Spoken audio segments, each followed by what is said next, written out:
싸움은 못하지만 다른 모든 면에서 SS급 능력을 가진 그가 쓸모없다는 이유로 용사 파티에서 쫓겨났다. 커트는 아무도 들어본 적 없는 산속 깊은 곳에 숨겨진 마을 출신의 15세 소년이다. 늘 모험가가 되기를 원했던 그는 도시로 와서 S급 모험가 파티에 들어갔지만 심부름꾼 역할만 했다. 파티의 다른 멤버들이 강력한 몬스터와 싸우는 동안 그는 싸움이 시작되기도 전에 나가 떨어졌다. 그럼에도 불구하고 그는 모두에게 영웅으로 칭송받는 파티의 일원이라는 사실에 자부심을 느꼈지만 어느 날 파티원들이 그에게 해고 통보를 한다. 커트는 충격적인 소식에 아연실색하며 자신이 무엇을 잘못했는지 묻자 파티 리더는 그가 아무것도 안 한 게 문제라고 말한다. 이 세계의 법칙에 따르면 파티원은 4명으로 제한되어 있고 실제로 도움이 될 고위 마법사를 영입하기 위해 그를 해고해야 한다는 것이다. 커트는 파티 리더에게 제발 남게 해달라고 애원하지만 배를 걷어차여 기절하고 자신이 용사 파티에서 쫓겨나는 패배자의 뻔한 이야기를 살고 있다는 것을 깨닫는다. 다행히 그는 징징거리지 않고 바로 옆 도시 용병 사무소에 일자리를 알아보러 가요. 사무소 건물에 들어가자마자 그는 흥분한 접수원을 만나고 그녀는 즉시 그에게 일자리에 대해 면접을 보기 시작하죠. 그녀는 그가 최근에 SS급으로 승진한 파티에서 해고당했다는 것을 알고 놀라요. 쿠르트는 그 일에 대해 이야기하며 우울해하지만 접수원은 그게 이력서에 아주 좋게 보일 거라고 그를 격려하죠. 그 후 그녀는 그에게 숨겨진 기술이 있는지 알아보기 위해 적성 검사를 받게 하지만 그는 모든 전투 관련 기술에서 지휘를 받아요. 쿠르트는 더욱 낙담하고 접수원은 그에게 비전투 기술을 시험해줄 사람이 다음 주에 돌아올 거라고 말하죠. 쿠르트는 그녀에게 지금 당장 돈이 한 푼도 없다고 힘없이 말하고 접수원은 그에게 다시 한번 기회를 주기로 결심해요. 그녀는 그에게 구석에 놓인 모래주머니를 들어보라고 말하고 쿠르트가 그걸 들자 모래가 그의 만화를 빨아들이는 것을 발견하죠. 가방이 엄청 무거워지기 시작하자 접수원은 커트에게 가방을 내려놓으라고 말합니다. 그녀는 커트에게 기본적인 체력과 힘이 있으니 돈을 벌기 위해 건설 현장에서 일할 수 있다고 말하고 커트는 기꺼이 그 제안을 받아들입니다. 그는 건설 현장으로 가고 거기서 심술 굳은 남자가 그의 이력서를 보고 그의 가냘픈 몸을 훑어보더니 인력이 턱없이 부족하다는 이유로 그에게 일자리를 주기로 합니다. 그는 커트에게 시멘트를 섞어 도시벽을 보수하는 것이 그의 임무이며 3시간 안에 시멘트 반통을 쓰지 못하면 해고될 것이라고 말합니다. 그 남자는 아무 질문도 기다리지 않고 떠나고 커트는 마을에서 당연한 일이었기 때문에 시멘트를 더 강하게 만들기 위해 마법을 불어넣기로 결심합니다. 3시간 후 심술궂은 남자가 그를 확인하러 돌아왔을 때 커트가 자기 쪽 벽의 30%를 완전히 덮었고 그에게 주어진 모든 시멘트를 다 써버린 것을 보고 그는 어안이 벙벙해집니다. 그는 초짜가 이 모든 것을 3시간 안에 할 수 있다는 것을 믿을 수 없지만 커트는 그의 충격받은 반응을 분노로 받아들이고 사과합니다. 하지만 심술궂은 남자는 그에게 가능한 한 올에 일하러 오라고 말하고 그의 지갑 전체를 커트에게 건네주며 나머지 급여는 임시 파견 회사로 보내겠다고 말합니다. 사흘 만에 쿠르트는 혼자서 도시 주변 벽의 절반을 석고로 덮어버려서 다른 작업자들은 당황하기 시작해. 심수리는 이걸 보고 쿠르트에게 내일부터는 출근하지 않아도 된다고 말해. 네가 계속하면 돈이 더 필요한 사람들이 할 일이 없어지니까. 심수리는 남은 돈을 주고 왕도에 가서 네의 능력에 맞는 일을 찾아보라고 해. 하지만 다른 자존감 낮은 패배자들처럼 쿠르트는 심수리가 자기를 내쫓으려고 저런 말을 한다고 생각해. 그는 인력 소개소에 가서 접수원에게 일자리를 잃었다고 말하는데 갑자기 구릿빛 피부의 미녀가 다른 접수원과 일자리 제한에 대해 다투는 소리가 들려와. 쿠르트의 접수원은 울리시아라는 여자에게 말을 걸어. 그녀는 산을 탐험할 광부가 필요한데 가치 있는 것을 찾아야만 돈을 지불할 거라고 해. 접수원들은 울리시아에게 그녀의 제안은 합리적이지 않다고 말하지만 쿠르트는 너무 절박해서 그녀에게 자기를 고용해달라고 부탁해. 고향에서 광산 일을 좀 해봤다고 하면서 접수원은 그에게 돈을 못 받을 가능성이 크다고 경고하고 심지어 여자애도 자기는 멸치가 아니라 힘센 드워프를 찾고 있다고 말해. 하지만 그녀는 드워프를 고용할 돈이 없어서 쿠르트를 데려가기로 하죠. 쿠르트가 떠나자 접수원은 그를 고용해서 자기 하인으로 삼는 상상을 하기 시작하는데 갑자기 동료가 건설 현장 책임자가 쿠르트의 남은 급여를 보냈다고 말합니다. 접수원은 그가 금화 200개를 받았다는 것을 알고 깜짝 놀라 모래 주머니에 걸려 넘어집니다. 동료는 그녀를 일으켜 세우며 이것들은 평범한 모래 주머니가 아니라 사람의 마법 능력을 측정하는 특별한 장치인데 왕실 마법사 수준의 사람만이 작동시킬 수 있다고 말합니다. 접수원은 모래 주머니를 치우려고 하지만 아무런 반응이 없자 쿠르트가 들려고 했을 때 얼마나 무거웠는지 기억하며 그가 얼마나 힘이 센 건지 궁금해합니다. 한편 율리시아는 쿠르트를 산에 있는 자기 기지로 데려가 오늘 밤 같은 텐트에서 잘 거라고 말합니다. 쿠르트는 귀여운 여자 옆에서 자면 자제력을 잃을까봐 당황하고 율리시아는 자기를 귀엽다고 부르는 남자는 처음이라 흥분합니다. 아첨하려 한다고 그를 놀린 후 그녀는 저녁으로 삶은 감자 하나를 주는데 쿠르트는 다른 사람이 자기를 위해 요리해 준 게 너무 오래돼서 그것조차 맛있게 먹습니다. 그 후 둘은 같은 텐트에서 자게 되고 커트는 무방비 상태의 율리시아를 보며 칼이 솟아오르는 걸 느낍니다. 하지만 신사이자 겁쟁이인 그는 밖으로 나가 얼른 자위하고 밖에서 잠을 잡니다. 알고 보니 율리시아는 곰 대신 그를 선택해야 할지 시험해 본 것이었고 그의 인품과 귀여운 외모에 반하게 됩니다. 다음날 아침 그녀는 커트가 밖에서 자고 있는 것을 발견하고 그가 어젯밤에 그녀의 코트를 수선했다는 것도 알아챕니다. 그녀가 그의 능력에 감탄하는 동안 커트는 잠에서 깹니다. 그러자 율리시아는 본론으로 들어가 그에게 일주일 안에 금화 10개를 벌어야 한다고 말합니다. 하지만 그녀는 산에서 실제로 가치 있는 것을 찾는 방법을 전혀 모르지만 다행히 커트가 해결해 줍니다. 그는 자신의 지식을 이용해 3금화의 가치가 있는 수정이 박힌 돌을 재빨리 찾아내고 율리시아는 눈을 의심합니다. 쿠르트는 두어 시간 만에 많은 수정들을 모았지만 너무 작아서 돈이 안 될 거라고 율리시아에게 말하고 그래서 마법 수정으로 만들기로 결정합니다. 율리시아는 그걸 할 수 있는 장인이 엄청나게 드물기 때문에 충격을 받지만 쿠르트는 그녀가 불평할 시간도 주기 전에 하나를 다 만들어버립니다. 율리시아는 작은 마법 수정 하나를 만드는데 1시간이나 걸리기 때문에 충격을 받고 쿠르트는 마법을 한 시간 내내 사용해도 지치지 않는 대가들에 대해 생각하기 시작하면서 놀랍니다.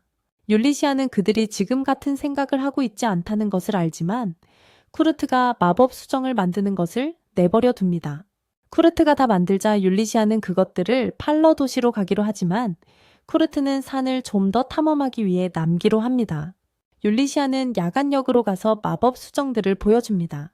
그들이 수정의 출처에 대한 문서를 묻자 그녀는 펜던트를 보여주고 기사들은 그 펜던트가 그녀가 왕족을 위해 직접 일하는 모험가라는 것을 의미하기 때문에 기겁합니다. 그들은 즉시 그녀에게 왕도로 가는 순간 이동장치를 사용할 수 있는 허가를 내주지만 율리시아가 더 이상 왕족을 위해 일하지 않는다는 것을 모릅니다. 수도에 도착하자 율리시아는 친구 미미코에게 마법 수정을 팔러 간다. 처음에 미미코는 수정이 별로 빛나지 않아 가치가 없다고 말하지만 자세히 살펴보더니 한 개당 금화 10개에 사겠다고 제안한다. 율리시아는 가격에 어안이 벙벙해하고 미미코는 그 마법 수정 안에 만화가 10배나 들어있고 새는 만화가 없어서 많이 빛나지도 않는 거라고 설명한다. 율리시아는 그런 게 9개나 더 있다고 말하고 미미코는 즉시 전부 사들인다.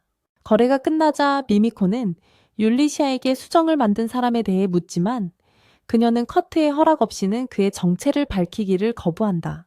미미코가 왕궁 마법사로서의 지위를 이용하여 율리시아에게 명령할 때조차 그녀는 뜻을 굽히지 않는다. 결국 미미코는 율리시아에게 수정을 만든 사람이 다른 나라로 가지 않도록 해달라고 부탁하고 그에게 왕국을 섬기기로 동의하면 귀족 자기와 왕궁 마법사 자리를 얻을 수 있다고 전해달라고 한다. 율리시아는 그녀에게 동의하지만 가게를 나서자마자 당황하기 시작한다. 그녀는 다음날 아침 다른 도시로 돌아가자마자 직업 소개소에 가서 쿠르트에 대해 알아봅니다. 접수원은 그의 신분을 보호하려고 애쓰지만 율리시아는 로열 패스를 사용하여 그의 파일을 읽습니다. 그녀는 그가 이미 저지른 일들을 알고 충격을 받고 접수원에게 쿠르트에 대한 정보를 다른 사람에게 절대 공유하지 말라고 명령합니다. 그녀는 수정 판매로 얻은 금액 전부를 쿠르트의 이름으로 입금한 다음 그를 확인하기 위해 산으로 향합니다. 놀랍게도 쿠르트는 하루 만에 집을 지어 올렸습니다. 그는 자기 마을 사람들은 늘 그런 일을 했기 때문에 대단한 일이라고 생각하지 않습니다. 오두막에 들어가자 율리시아는 쿠르트에게 그가 만든 마법 수정 덕분에 왕립 마법기술연구소 소장 자리와 귀족 자기를 제안받았다고 말합니다. 쿠르트는 믿을 수 없지만 율리시아가 그의 결정을 묻자 그는 다른 사람들을 지휘할 자격이 없다고 생각하여 제안을 거절하기로 합니다. 그리고 그는 그녀에게 지금 프리랜서로 일하는 게 즐겁다고 말합니다. 그러자 율리시아는 갑자기 의식하기 시작합니다. 그녀는 커트에게 그가 만든 마법 수정들을 팔아서 돈을 많이 벌었다고 말합니다. 하지만 그녀는 거기에 기여한 바가 없었기 때문에 수수료로 금화 한 닙만 받고 나머지는 그의 계좌에 입금했습니다. 그래서 그녀는 커트에게 다시 자신을 위해 일해달라고 부탁합니다. 그래야 그의 마법 수정을 팔아서 수수료 형태로 필요한 금액을 벌 수 있기 때문입니다. 그는 광물을 캘 좋은 장소를 또 찾았다며 도구를 준비하겠다고 의욕적으로 말합니다. 하지만 율리시아는 그가 피곤할 거라고 생각하며 기다리라고 합니다. 커트는 6시간이나 푹 잤다고 말하고 아래 오두막을 짓느라 바빴을 텐데 어떻게 그럴 수 있는지 이해가 안 돼 율리시아는 완전히 혼란스러워합니다.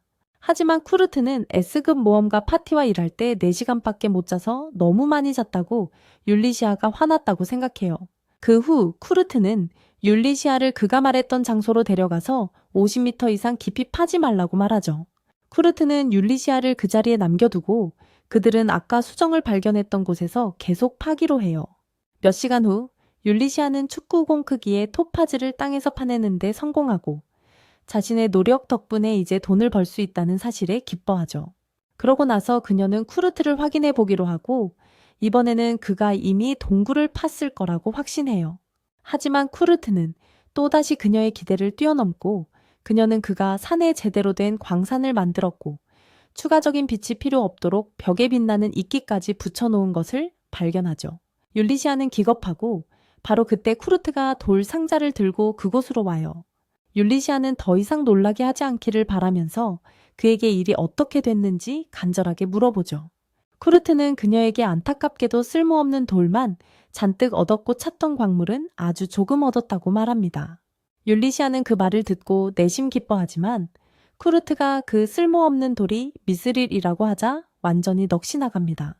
쿠르트는 자기 마을에서는 미스릴을 너무 많이 캐서 그냥 버렸다고 말하고 율리시아는 미스릴이 백금이나 다이아몬드보다 훨씬 비싸다는 사실에 정신이 나갈 지경입니다. 그녀는 절망에 빠져 무릎을 꿇지만 곧 쿠르트에게 그가 찾던 다른 광물은 무엇이었냐고 묻습니다.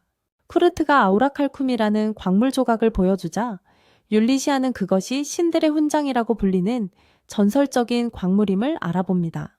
그녀는 그에게 어떻게 이런 희귀한 것을 이 산에서 찾았냐고 묻고 쿠르트는 7km 이상 깊이 파면 세상 어디에서든 아우라칼쿰을 찾을 수 있다고 말합니다. 율리시아는 더 이상 놀랄 기운조차 없고 쿠르트가 7km 깊이로 땅을 파고 그녀가 광물 하나를 찾는 동안 다시 지상으로 돌아왔다는 것을 확인합니다. 바로 그때 태양의 황금빛 광선이 광산 반대편에서 들어오고 그녀는 쿠르트가 채굴하면서 산을 관통하는 터널을 팠다는 것을 깨닫습니다. 하지만 그녀는 그걸 그의 당연한 모습으로 받아들여요. 다행히 율리시아는 마을과 인근 도시를 잇는 새로운 통로로 터널을 이용할 수 있게 되었고 이동 시간을 크게 단축시켰죠. 그녀는 면허를 가진 상인들이 목적지에 빠르게 도착할 수 있도록 터널을 사용하게 해주고 유지 보수 비용을 받기로 결정하는데 그 돈이면 세금과 경비를 충당하기에 충분할 거예요. 며칠 후 커트는 도시로 갔다가 이전 파티의 멤버 중 한 명인 반다나와 마주쳐요.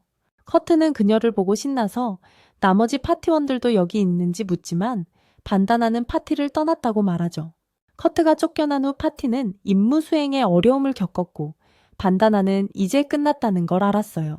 게다가 파티 리더가 도시에서 가장 유명한 식당의 음식이 마음에 안 든다고 땡깡을 부리는 사건도 있었죠. 그는 그곳을 엉망으로 만들고 계산도 안 하고 떠났고 경비병들이 그를 찾기 시작했어요. 그러자 그는 반단에게 커트를 찾아 무슨 수를 써서라도 데려와 자기들을 위해 요리하게 하라고 명령했어. 반다나는 커트를 빨리 찾겠다는 핑계로 순간이동석을 챙겼지만 파티장이 체포될 거란 걸 알고 있었고 힐러는 교회에서 소환했으니 돌아올 이유가 없을 거라 생각했지. 하지만 커트에게 그런 말은 하나도 안 하고 자기도 해고당했다고 설명해. 커트는 그 말을 듣고 화를 내. 자기 같은 사람은 절대 파티에 돌아갈 수 없다는 뜻이니까. 커트는 반단에게 파티장을 많이 존경했다고 말하고 반다나는 코웃음을 쳐. 다른 파티원들은 모르는 걸 알고 있으니까.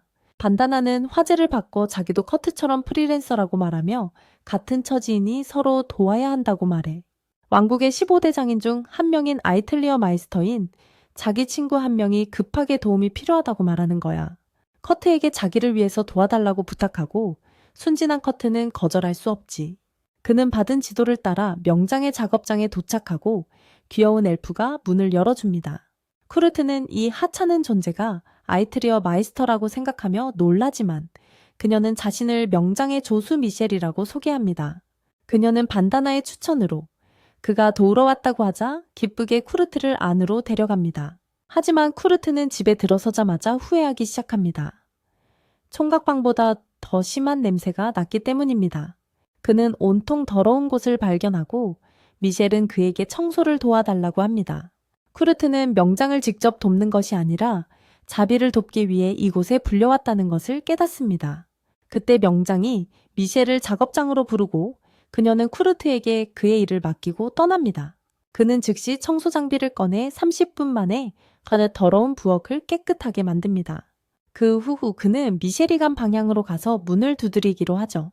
안으로 들어오라는 목소리에 커트는 시키는 대로 하지만 옷을 갈아입는 여자를 발견합니다. 그는 당황하지만 여자는 아무것도 모른 채 무방비 상태입니다. 커트가 초조하게 자기소개를 하는 동안 여자는 그가 쳐다보는 것을 개의치 않지만 그때 그의 눈에 그녀의 배에 있는 저주 문양이 들어옵니다. 커트는 그것에 대해 궁금해하며 여자에게 저주 문양을 살펴봐도 되는지 물어봅니다. 그는 그녀의 상태가 엉망이라고 생각하지만 다행히 아직 배고픔을 느낄 정도로 건강합니다. 커트는 그녀를 위해 간단한 요리를 해주기로 하고 부엌으로 돌아갑니다. 한편 울리시아는 커트가 채굴한 미스릴과 오리하르콘을 친구 미미코에게 가져가고 미미코는 희귀 광물의 총 가치가 5만 골드 코인이 넘는다고 말합니다. 둘 다 터무니없이 큰 금액이라는데 동의하고 미미코는 어떻게 저렇게 엄청난 아이가 지금까지 세상에 숨겨져 있었는지 궁금해하기 시작합니다. 율리시아는 자기도 잘 모르지만 쿠르트를 팔성 마이스터로 만들고 그를 안전하게 지키기 위해 호위무사가 되겠다는 계획을 밝힙니다. 하지만 그녀의 계획에서 가장 큰 문제는 쿠르트가 자신을 너무 과소평가한다는 것입니다. 한편 쿠르트는 미셸이 주인 오피리아와 함께 부엌으로 돌아왔을 때 저주받은 소녀를 위한 죽을 다 끓였습니다. 둘 다 부엌이 깨끗한 것을 보고 놀라고 쿠르트는 오피리아에게 허락 없이 부엌을 사용한 것에 대해 사과합니다. 그는 저주받은 소녀를 위해 음식을 준비하고 있었다고 말하고 오피리아는 그녀에 대해 아무에게도 말하지 않겠다고 약속하게 합니다. 그러면서 그녀는 쿠르트에게 그날의 품삯을 주고 그를 내보내며 그와 같은 외부인이 저주받은 소녀 리에스를 만나게 한 것에 대해 부주의하다고 생각합니다. 그러고 나서 오피리아는 그녀의 유일한 제자인 리에스의 방으로 돌아갑니다. 오피리아는 옷을 제대로 입혀준 후 리즈에게 독이 있는지 죽을 먼저 먹어보겠다고 하지만 리즈는 쿠르트를 믿기 때문에 그럴 필요 없다고 말합니다. 오피리아는 리즈의 부탁을 들어주고 리즈는 죽을 먹습니다. 리즈는 죽을 아주 좋아하지만 갑자기 고통스러워하며 신음하더니 바닥에 쓰러집니다. 오피리아는 쿠르트가 정말로 음식에 독을 넣었다고 생각하며 해독제를 찾으러 달려가려 하지만 리즈가 그녀를 막습니다. 리즈는 갑자기 벌떡 일어나 오피리아에게 다 나았다며 저주가 사라졌다고 보여줍니다. 오피리아는 자신이 풀지 못했던 저주가 풀린 것도 믿기지 않고 리즈가 나아진 속도도 너무나 수상쩍습니다. 오피리아는 즉시 리즈와 함께 수도로 향해 미미코의 가게로 갑니다. 미미코가 오피리아에게 무슨 일로 왔냐고 묻자 리즈는 갑자기 얼굴을 드러내고 미미코와 율리시아는 리즈가 왕국의 셋째 공주라는 사실에 무릎을 꿇습니다. 오피리아는 리스의 어머니가 이웃나라 출신이고 그녀만이 두 나라 사이의 평화를 보장한다고 설명합니다. 전쟁을 일으키려는 자가 저주를 걸었지만 오늘 갑자기 저주가 풀렸다고 합니다. 오피리아는 미미코에게 저주를 건 사람을 찾아달라고 부탁하지만 미미코는 저주가 풀린 이유가 더 궁금합니다. 리스는 기꺼이 커트라는 남자 때문이라고 말하고 미미코와 율리시아는 그가 이 사건에 연루되었다는 소식을 듣고 기겁합니다. 그러자 오피리아는 리스가 커트가 만든 죽을 먹고 저주에서 풀려났다고 설명하고 율리시아는 커트가 자신과 떨어진 6시간 동안 또 어떤 불가능한 일을 해냈을지 궁금해합니다. 미미코는 갑자기 말을 꺼내며 리스에게 저주를 건 사람은 저주 사용자들과 연관이 있고 왕궁 주변의 저주 방지 결계를 방해할 수 있을 만큼 영향력이 있을 거라고 말합니다. 그녀는 기준에 부합하는 용의자로 왕립 원정군의 제1장군인 사노바 폴란드 교회의 교황, 트리스탄 왕국의 제3왕비 이사도라를 꼽습니다. 오피리아와 리스는 트리스탄과 이사도라가 저주 방지 결계를 조작할 수 있다는 데 동의하지만 사노바는 그럴 수 없다고 생각합니다. 율리시아는 사노바가 도둑 길드와 연줄이 있고 그들은 이런 일의 전문가라고 답합니다. 정확한 범인을 지목할 방법이 없자 오피리아가 계획을 세웁니다. 공주님을 해치려는 사람을 찾기 위해 함정을 놓을 거라고 그녀는 말합니다. 그녀는 그 나라 법에 따르면 리에스는 15번째 생일 이후 성인이 되었고 이제 1년 동안 훈련을 받아야 한다고 설명합니다. 오피리아는 그걸 위해 가짜 작업장을 만들고 그 작업장을 운영할 가짜 에이틀리어 마이스터를 만들어낼 거라고 말합니다. 리에스가 가짜 에이틀리어 마이스터 밑에서 훈련을 시작하면 그녀의 적들은 스승에 대한 정보를 모으려 할 겁니다. 하지만 가짜이기 때문에 아무것도 찾지 못할 겁니다. 미미코는 공주님의 적들이 스승에 대해 알아내려고 너무했으면 정체를 드러낼 거라는 걸 이해하지만 오피리아는 가짜 에이틀리어 마이스터가 될 자격이 있는 사람을 어디서 찾을 수 있을지 모릅니다. 율리시아는 문제에 대한 해답을 찾았고 즉시 쿠르트가 만든 마법 수정을 보여준다. 오피리아는 쿠르트가 SSS급 스킬을 1개 이상 가지고 있다는 사실에 어안이 벙벙해야 하고 리에스는 정말 감탄한다. 한편 쿠르트는 다음날 오피리아의 작업장에 갔지만 문이 닫혀 있는 것을 발견한다. 나오는 길에 미셸과 마주치고 그녀는 쿠르트가 어제 방문한 후 오피리아가 집을 나가서 그가 할 일이 없다고 말한다. 쿠르트는 그 말을 듣고 우울해하지만 곧 배에서 나는 꼬르륵 소리에 정신이 팔린다. 그는 곧바로 여관에 가서 음식을 시키고 그곳에서 모험가들이 짐꾼이 도망쳐서 임무를 취소해야 한다는 이야기를 엿듣는다. 쿠르트는 이것이 일자리를 구할 기회라고 생각하고 모험가들에게 다가간다. 소녀는 그에게 너 같은 멸치는 자기 몸무게도 못 들 거라고 말하지만 기사는 그녀를 때리고 쿠르트에게 그들은 200kg가 넘는 골렘을 사냥하러 갈 것이기 때문에 그가 도와줄 만큼 강해 보이지 않는다고 말한다.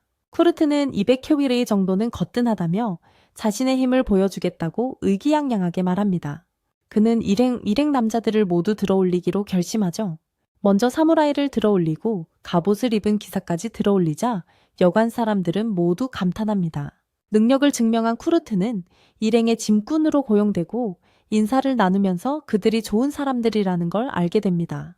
그는 실망시키지 않으려고 최선을 다하겠다고 다짐하지만 던전에 들어가려던 찰나 슬라임을 밟고 꼼짝 못하게 됩니다. 레인저 세나는 슬라임의 핵을 찔러 죽이라고 하지만 쿠르트는 그 컷조차 못하고 자기 자신을 찌릅니다. 세나는 그의 전투 능력 부족에 크게 실망하지만 그를 대신해 슬라임을 처치합니다. 쿠르트는 일행의 발목을 잡아서 미안하다고 사과하지만 그들은 짐을 나르는 게 그의 일이고 그를 안전하게 지키는 게 우리 일이라고 말합니다. 쿠르트에게는 완전히 새로운 경험이에요. 이전 파티원들은 그가 실수를 할 때마다 화를 냈었거든요. 그는 그 때문에 울기 시작했지만 눈물을 닦고 임무를 재개합니다. 동굴에 도착하자 세나는 빛나는 이끼를 주변에 뿌려 시야를 확보하고 쿠르트는 신선한 고블린 똥을 발견합니다. 모험가들은 고블린 몇 마리 정도는 쉽게 처리할 수 있지만 무리를 만나면 도망쳐야 한다고 그에게 말합니다. 그들은 그렇게 앞으로 나아가고 쿠르트는 동굴벽에서 무언가를 발견했을 때 갑자기 모험가들이 고블린을 발견합니다. 그들은 즉시 고블린을 죽이지만 고블린은 죽기 전에 친구들을 부릅니다.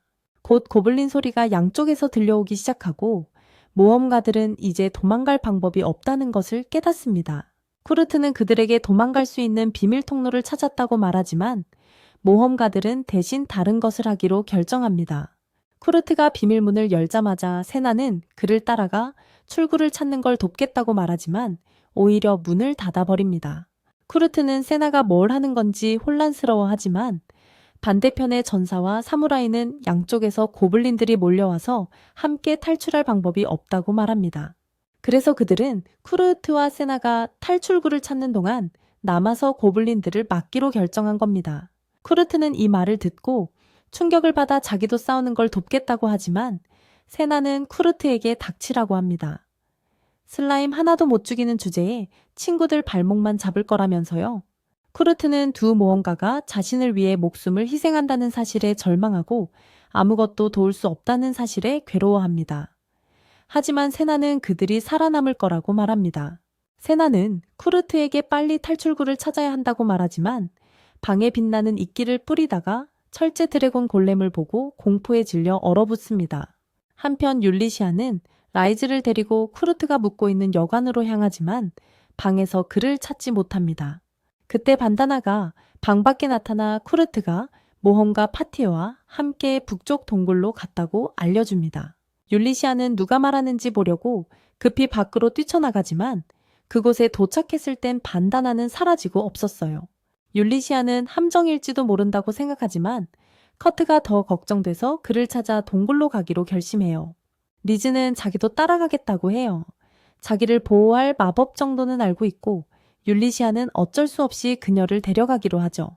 그들은 곧 동굴에 도착하고 리즈는 바닥에서 커트의 발자국을 발견해요. 딱딱한 바닥이 시작되고 발자국이 끊기자 리즈는 마법 주문으로 감각을 강화하고 율리시아는 공주가 커트를 찾기 위해 청력을 향상시킬 거라고 생각해요. 하지만 이 오데즘의 심피온 대신 후각을 강화해서 커트가 간 방향을 찾기 위해 병 냄새를 맡아요. 율리시아는 리즈에게 경악하면서도 질투심을 느끼지만 그때 갑자기 멀리서 소리가 들려요. 그녀는 누군가가 앞에서 고블린과 싸우고 있다는 것을 깨닫고 그들을 돕기로 결심하고 리즈는 마법으로 그녀의 힘을 강화시켜줘요. 율리시아는 앞장서서 고블린들에게 둘러싸인 두 모험가를 구해주고 그들은 경외감에 휩싸입니다. 반면에 신하는 눈앞에 있는 강철 드래곤 골렘들 때문에 정신 붕괴를 겪습니다. 골렘들은 자신들이 지나가려고 하자마자 공격할 것이고 이는 곧 파티원들이 헛되이 목숨을 걸게 된다는 것을 그녀는 알고 있습니다. 그녀는 우울해했지만 쿠르트는 기운내라고 탈출할 거라고 말합니다. 신하는 그가 망상에 빠졌다고 생각하지만 쿠르트는 침착하게 드래곤 골렘 쪽으로 걸어갑니다. 골렘들이 작동하며 그를 공격하자 그녀는 당황하지만 쿠르트는 찰나의 순간에 그들의 공격을 피하고 그 위로 올라갑니다. 그러고는 단 한 번의 단검 공격으로 골렘의 꼬리를 부셔버립니다. 드래곤 골렘은 절망감에 그를 공격하려 하지만 쿠르트는 그것마저 피하고 또 다른 일격으로 머리를 부셔버립니다. 지나는 커트가 골렘들을 하나씩 순식간에 해체하는 모습에 공포와 경외감을 느낄 뿐이었어. 그녀는 그에게 도대체 무슨 짓을 한 거냐고 묻자 커트는 예전에 마을에서 철골렘을 채굴했었다고 간단히 말했지. 바로 그때 울리시아가 커트를 찾으며 문을 박차고 들어왔고 충격에 빠진 진아는 그가 단검으로 철골렘들을 파괴했다고 말하기 시작했어.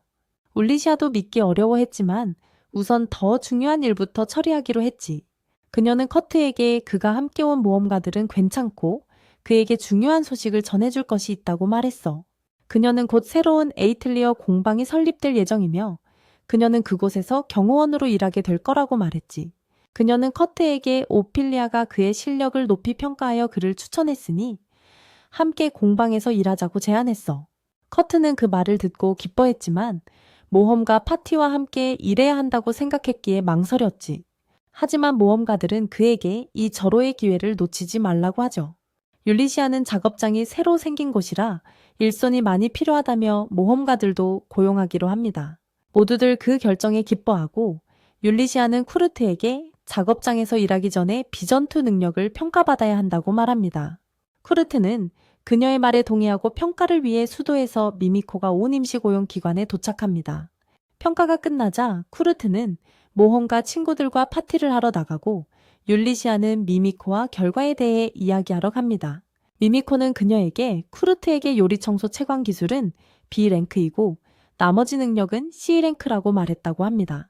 하지만 그건 거짓말이었고 그는 모든 면에서 SSS 랭크 능력을 가지고 있었죠. 미미코는 자신이 평가를 해서 다행이라며 이 소식이 밖으로 알려지면 엄청나게 위험할 거라고 말합니다. 그녀가 이 말을 하자마자 훌쩍거리는 소리가 들려 뒤돌아보니 접수원이 아무것도 듣지 않았다는 듯 미미코와 울리시아에게 귀를 막고 있었다.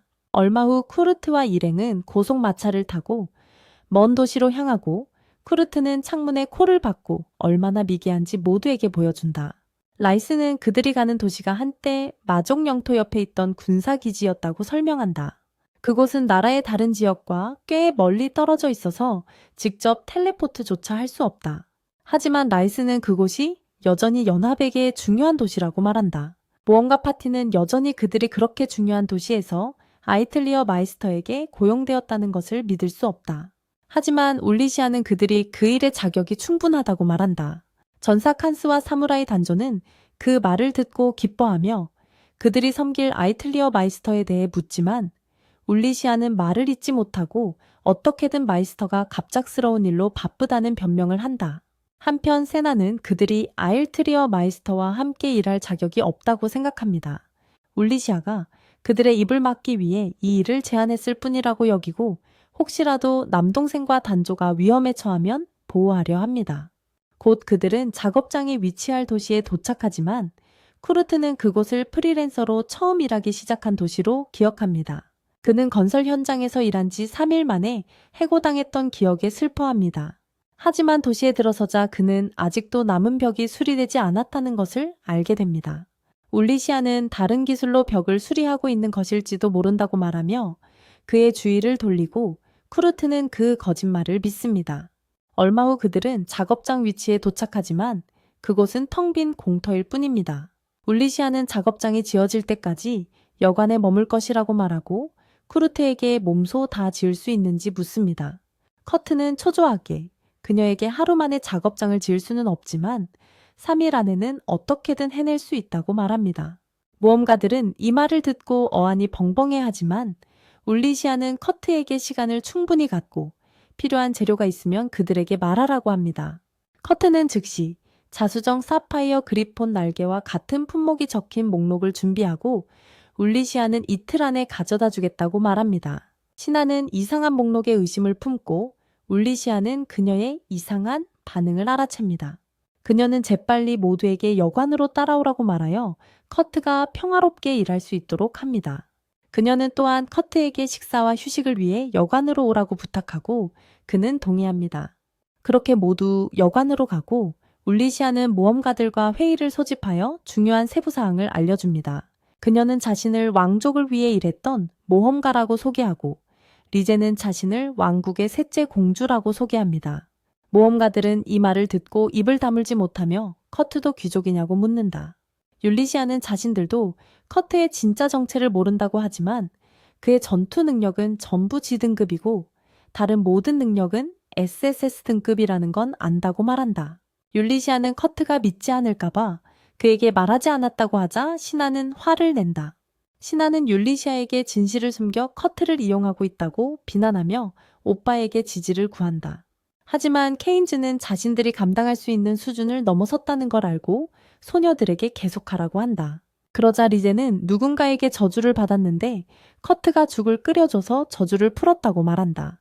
그래서 세상으로부터 신분을 숨기고 자신에게 저주를 건 사람이 찾아오게 만들려고 이 외딴 마을에 작업장을 차리기로 했다는 것이다. 리제는 커트가 이 사실을 전혀 모르고 자신이 공주라는 것도 모르지만 아무것도 바라지 않고 자신을 도와줬다고 설명한다. 울리시아는 쿠르트가 너무 순수해서 이 세상에 어울리지 않는다며 그를 지켜주고 싶어 하고 리제는 모험가들에게 그 일을 도와달라고 부탁합니다. 단조와 케인즈는 쿠르트가 친구이기 때문에 즉시 요청에 동의하지만 신하는 아직 그들을 믿지 못합니다. 신하는 왜 만난 지 겨우 3일 된 사람을 위해 목숨을 걸어야 하냐고 묻고 울리시아는 자신도 쿠르트를 만난 지 6일밖에 안 됐기 때문에 신하를 잘 이해해야 한다고 대답합니다. 신하는 이 사실을 알고 충격을 받아 어찌할 바를 모르고 여관을 나섭니다. 신하는 우선 쿠르트를 확인하고 진실을 말하기로 결심합니다. 하지만 작업장에 들어가자 쿠르트가 이미 지하실을 완성한 것을 발견합니다. 신하는 경악하지만 쿠르트는 마을에서는 하루 만에 집을 12채나 지을 수 있어서 정말 천천히 하고 있다고 말합니다. 충격받은 신하는 쿠르트에게 일을 억지로 시키는 게 싫지 않냐고 묻고 쿠르트는 이전 파티에서 모두 자신을 쓸모없다고 불렀지만 이제는 모두에게 도움이 될 기회가 생겨서 너무 좋다고 대답합니다.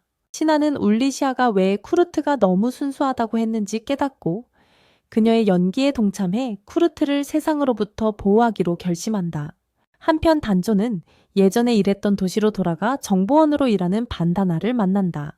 반다나는 지난 임무에서 도망친 짐꾼이 사실 파티를 망치려고 잠입하는 직업 범죄자라고 말한다.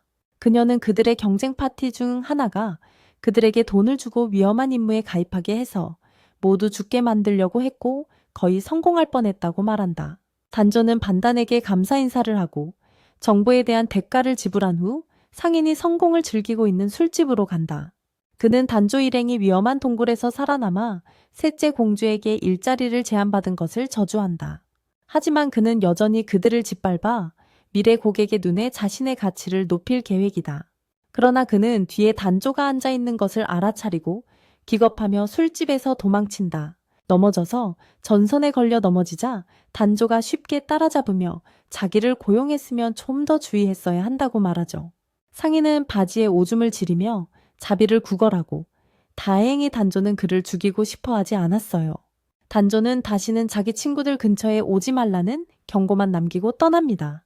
하지만 이는 내내 어둠 속에 숨어있던 반다나를 실망시켰죠. 그녀는 단조가 상인을 처리하길 바랐어요. 그가 미래의 그녀의 주인의 계획에 문제를 일으킬 수 있었기 때문이죠. 하지만 그녀가 직접 하려던 찰나 2명의 스파이가 나타나 상인을 데려갑니다. 반다나는 그들이 미미코가 운영하는 정보부대원이라는 것을 알아차리고 그녀의 주인은 그녀에게 그들을 내버려 두라고 지시했었죠. 바로 그때 그녀는 주인으로부터 커트의 고향을 조사하라는 다음 임무에 대한 메시지를 받습니다. 한편 쿠르트가 작업장에서 일하기 시작한 지 3일이 지나고 모두가 확인하러 왔을 때 그들은 눈을 믿을 수 없었습니다. 작업장은 그들이 지금까지 본 건물 중 가장 호화로운 건물이었고 정원에는 열매가 열리는 나무들이 있었습니다. 아무도 쿠르트가 어떻게 이 모든 것을 단 3일 만에 해냈는지 이해하지 못했지만 그들은 아직 작업장 내부를 보지 못했습니다. 내부는 모든 곳이 완벽하게 갖춰져 있었고 쿠르트는 심지어 필요한 모든 물을 만들어낼 수 있는 특별한 장치까지 만들었습니다. 그 부분이 모두를 가장 혼란스럽게 했고 그들은 쿠르트에게 어떻게 만들었는지 설명해 달라고 부탁했습니다. 그는 엘리사에게 주문했던 보석을 마법 수정으로 바꿔서 1년 내내 건물의 물빛, 열을 공급할 수 있다고 말했습니다. 그는 또한 모두를 위한 개인 방과 아이틀리어 마이스터를 위한 호화로운 사무실도 지었습니다. 그는 엘리사에게 아이틀리어 마이스터가 언제 돌아오냐고 물었고 그녀는 이번에는 새로운 일로 바빠졌다는 핑계를 댔습니다.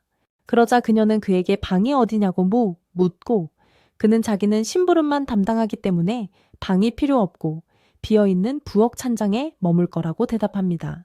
이 말을 듣고 모두가 기겁하고 엘리사와 리스는 그에게 당분간 비어있을 사무실을 방으로 쓰라고 말합니다. 모두가 2시간 동안 설득한 끝에야 쿠르트는 사무실을 방으로 쓰는데 동의합니다.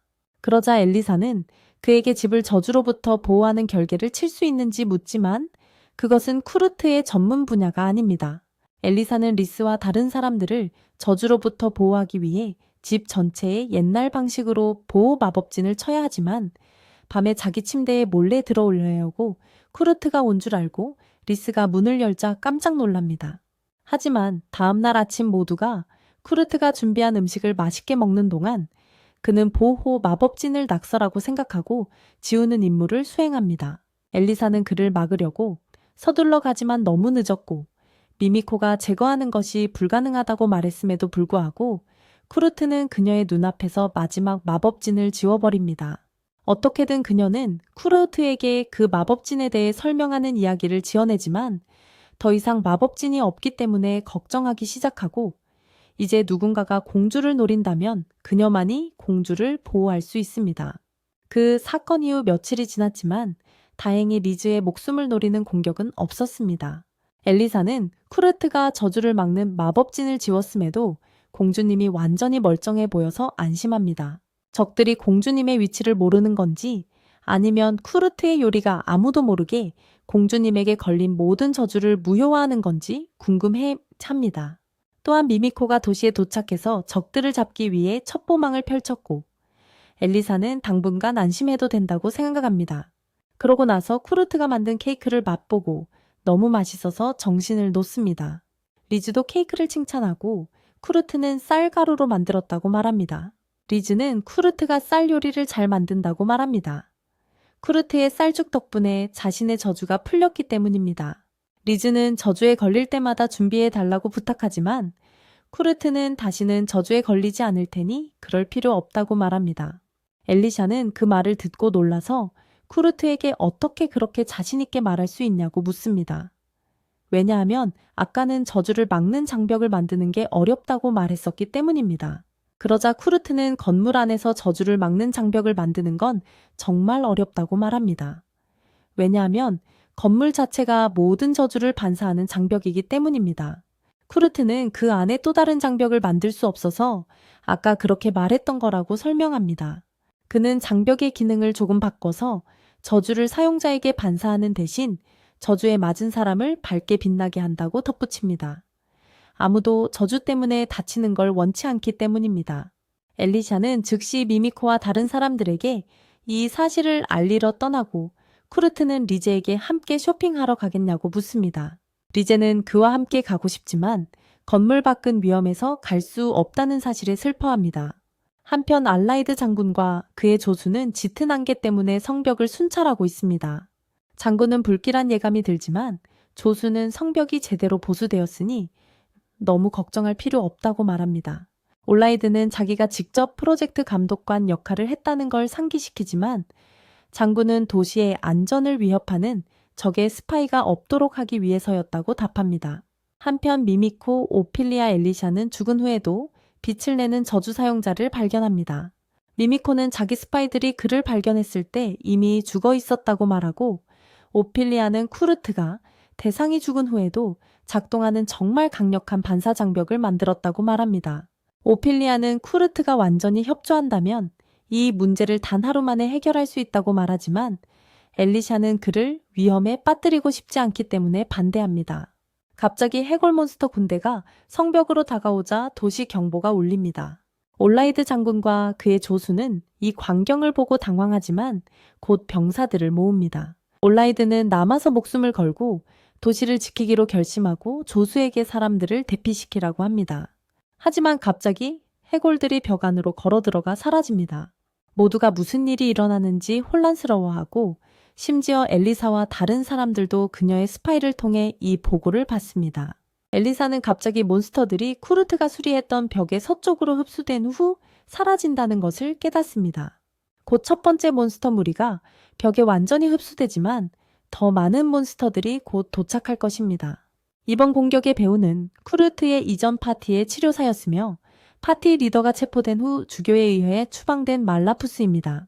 말라푸스는 자신은 아무 관련이 없다고 설명하려 했지만 하마 주교는 그녀의 행동이 교회에 수치를 가져왔다고 말했습니다.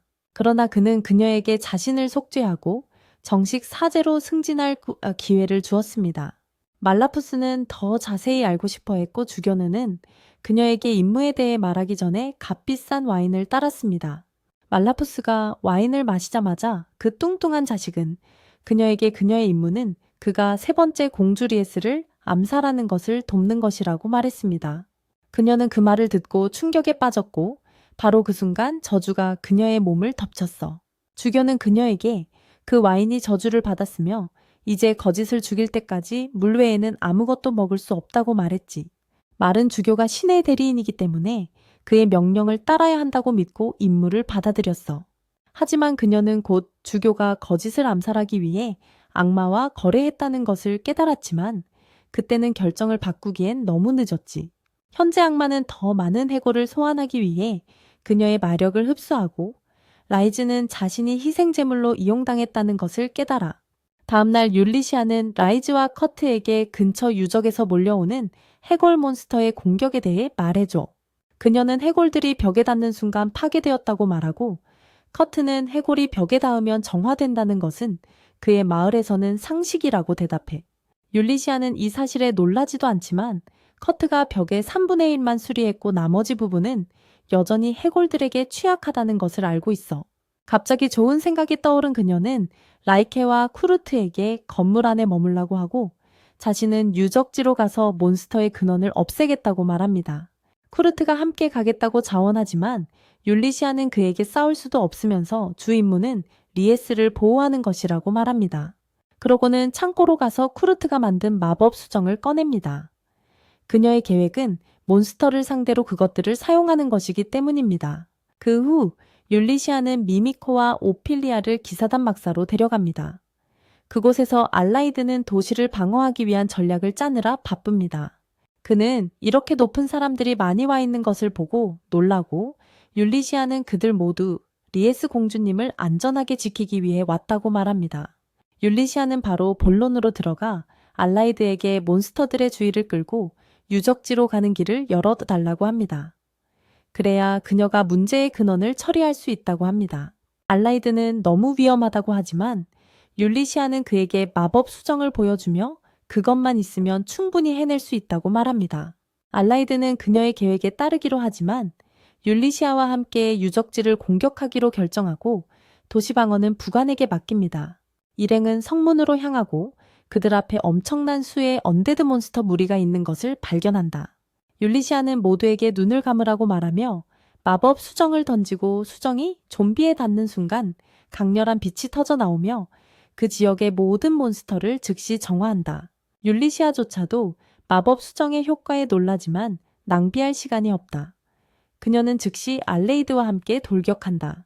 작업장으로 돌아와서 쿠르트는 친구들이 몬스터 문제를 해결하는데 어떻게 도움을 줄 수 있을지 궁금해한다.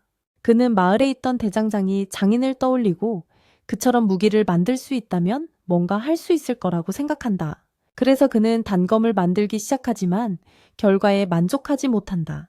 그가 칼을 버리려 할 때 리제가 그를 찾아온다.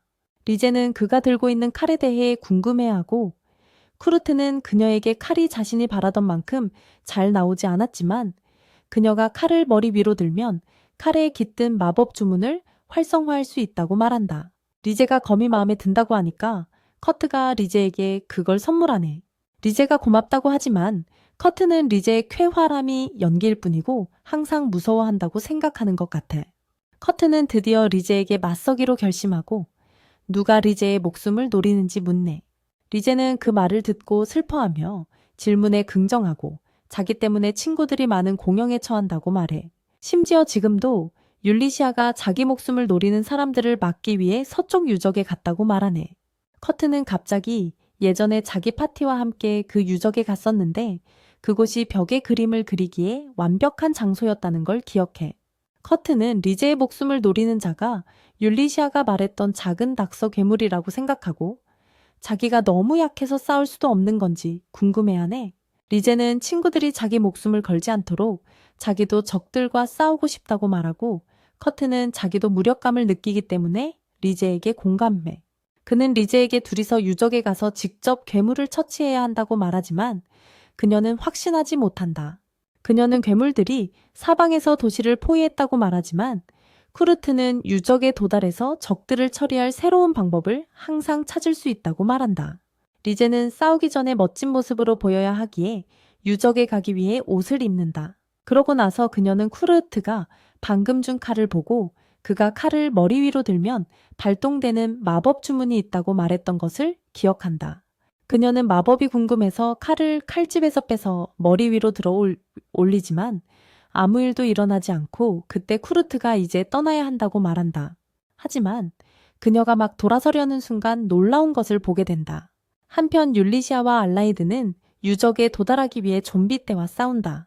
그들은 좀비와 다른 괴물들에게 계속 압도당하고 심지어 부대장이 대부분을 분산시키고 있는데도 그렇다. 율리시아는 서둘러 이 모든 몬스터의 근원을 찾아야 한다고 생각하던 찰나 갑자기 알라이드가 고통스러워하는 신음소리를 듣습니다. 뒤돌아보니 그가 부상을 입었고 그녀가 그를 도우려고 하자 몬스터 무리가 그녀에게 달려듭니다. 그녀가 마법 수정을 잡으려는 순간 작업장에서 고용한 모험가들이 그녀를 지원하러 오고 칸스와 단조는 몬스터와 싸우는 것을 돕고 세나는 몬스터들이 정말로 앞에 있는 유적에서 나오고 있으며 어딘가 지하에 위치해 있을 것이라고 확인합니다. 율리시아는 모두에게 눈을 감으라고 말한 뒤 빛을 이용해 몬스터를 파괴하기 위해 마법 수정을 바닥에 던지고 그 후 일행은 유적을 향해 갑니다. 율리시아는 알라이드에게 약초로 만든 수프라고 말하며 시험관을 건네지만 그가 마시자마자 흉터도 없이 상처가 났습니다. 알라이드는 이 약이 단순한 수프라는 것을 믿을 수 없지만 모험가들은 그가 쿠르트가 할 수 있는 일에 계속 놀라게 될 것이라고 말합니다. 바로 그때 몬스터 무리가 유적에서 나오고 칸스는 율리시아에게 자기 팀에게 맡기라고 말합니다. 세 사람은 몬스터를 향해 돌진하고 율리시아와 알라이드는 그들을 지나쳐 유적 안으로 들어갑니다. 한편 말르는 몸이 점점 안 좋아지는 걸 느끼고 악마가 자기 힘으로 몬스터를 2번만 더 소환하면 자기가 죽을 거라는 걸 깨닫습니다. 악마는 부하들의 상황을 확인하러 갔다가 부사령관이 마법 수정을 사용해 놈들을 완전히 파괴하는 걸 발견합니다. 악마는 상황을 이해하지 못하고 말르조차도 그런 힘을 가진 마법 수정은 본 적이 없어 혼란스러워합니다.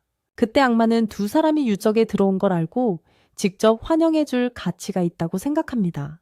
한편 율리시아와 알레이드는 유적 중심부에 도착해 몬스터가 생성되는 방을 발견합니다. 율리시아는 바닥에 마법 수정을 던지고 몬스터는 사라지지만 문제의 근원을 해결했는지는 확신하지 못합니다. 두 사람이 앞으로 나아가자 악마가 나타나 그들을 맞이합니다. 율리시아는 그가 쓰러뜨려야 할 마지막 보스라고 말하며 그에게 달려듭니다. 그녀는 마법 수정을 공중에 던졌다가 베어가르며 강렬한 빛을 터뜨립니다. 하지만 그걸로는 악마를 쫓아낼 수 없었고 악마는 율리시아에게 무한한 생명이 없었다면 그녀의 공격은 매우 위험했을 거라고 말합니다.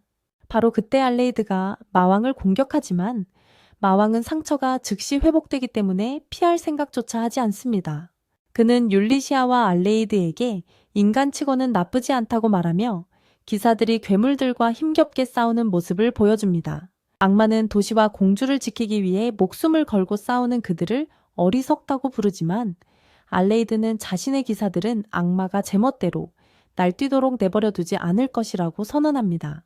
악마는 그들을 완전히 꺾기로 결심하고 강력한 몬스터들을 소환하며 유적지 입구에 있는 모험가들은 막을 수 없을 것이고 결국 몬스터들이 성벽에 도달해 파괴할 것이라고 말합니다. 율리시아와 알레이드는 악당 같은 독백을 늘어놓는 악마를 공격하지만 악마는 레고블록처럼 머리를 집어 다시 붙입니다. 율리시아는 이제 두려워지기 시작합니다.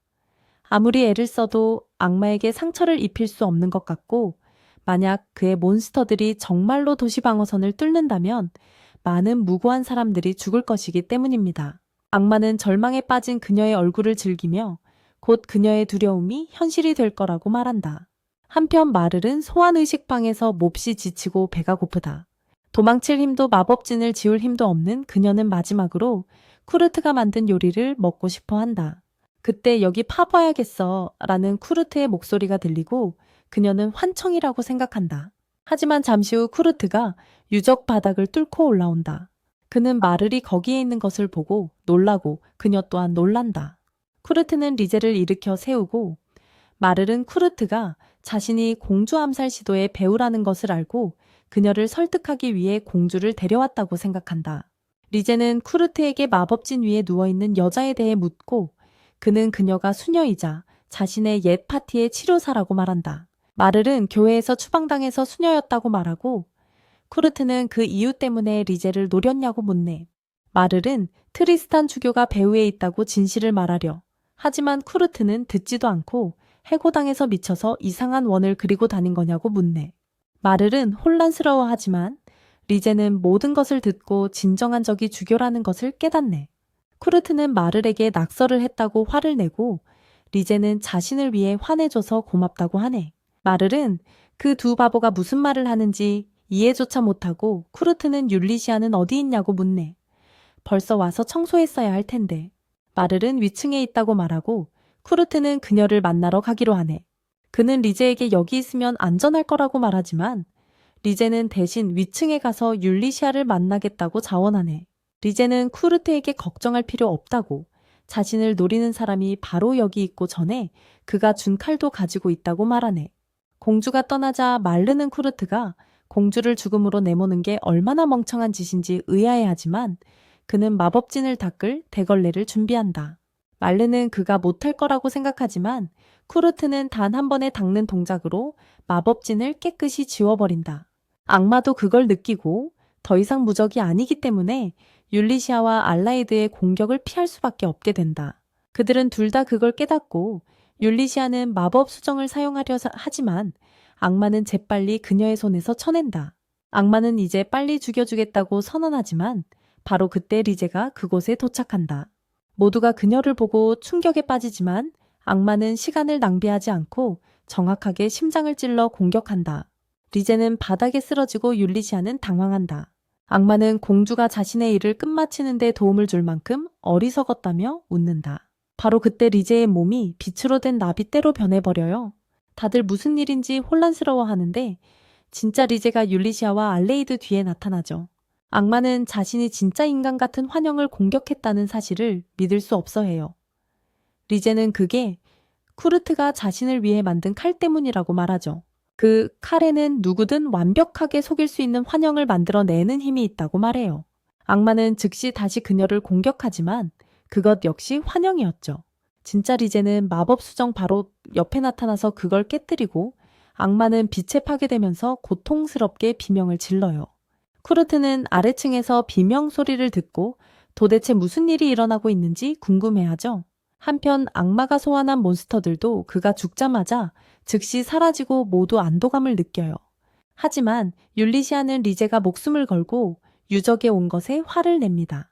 율리시아는 리제에게 화를 내고 리제는 뭔가 해야 한다고 생각했다고 사과하자 율리시아는 사과할 필요 없다고 리제가 정말로 그들을 구해줬다고 말합니다. 알라이드는 율리시아의 말에 동의하며 공주님 덕분에 목숨을 구했다고 감사하지만 리제는 그에게 너무 격식 차리지 말라고 합니다. 리제는 둘 다 도시를 지키기 위해 훌륭하게 해냈다고 말하며 보상하겠다고 약속하고 알라이드는 즉시 부하들과 파티를 벌일 엄청난 양의 술을 요구합니다. 지하실로 돌아와서 쿠르트는 마법진 청소를 끝내고 마를은 저주 때문에 너무 배가 고픕니다. 쿠르트는 마를의 배에서 꼬르륵 소리가 나는 것을 듣고 자신이 만든 주먹밥을 건넵니다. 마를은 저주 때문에 먹자마자 토할 거라고 생각하지만 그래도 쿠르트의 요리를 마지막으로 맛보고 싶어 합니다. 마를은 주먹밥을 한 입 베어 물고 엄청나게 맛있다고 느끼는 순간 저주도 사라집니다. 말로는 믿을 수 없지만 이제야 쿠르트가 어떻게 마법진을 간단히 지울 수 있었는지 이해가 돼. 그녀는 줄곧 쿠르트가 파티를 보호해 왔다는 걸 깨닫고 그들은 그의 친절을 당연하게 여겼어. 그녀는 후회의 눈물을 흘리며 쿠르트에게 사과하고 그는 그녀가 교훈을 얻었으니 괜찮다고 말해. 바로 그때 리스와 율리시아가 그곳에 도착하고 그들이 말레에게 다가가기도 전에 미미코의 스파이 2명이 구멍에서 튀어나와 말레를 체포해. 그들이 그녀를 데려가자 말레는 쿠르트가 자신을 변호해 주길 바라지만 그는 감옥에 있는 그녀에게 그녀가 가장 좋아하는 빵을 가져다 주겠다고 약속할 뿐이야.